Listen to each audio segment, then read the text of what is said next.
15 bishii 2020 maxkamadda darajada koowaad gobolka Nugaal waxaa la keenay maxaabiis tiro badan oo isugu jiray laba kiis oo dhimasho ahaa oo ay ka mid ahayd gabadhii Hodan marxuumadii Hodan ahayd iyo nin kale oo isagana ku dhiman jiray magaalada Geeskooda la helay nimankii lagu eedeynayay.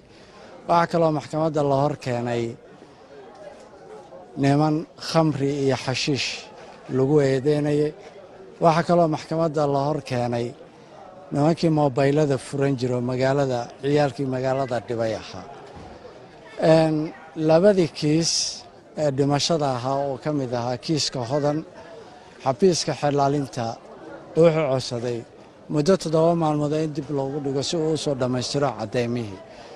isla markaana waxaa meesha ka maqnaa oo aan joogin waliyul dambigii Hodan dhalay marxuumadii Hodan aabaheed, waayo asaga budhigo oo ahaa kiiska iyo cadeymo kale.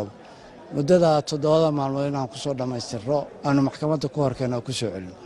sidaas oo kale maxkamadda waxay xukuntay nin kufsi lagu eedeynayay, isagana waxay ku xukuntay 5 sano xabsi ah, $1,000 oo ganaaxa iyo meherul mithlkii gabadha, maadaama gabadhu ahayd gabar aan guur soo marin.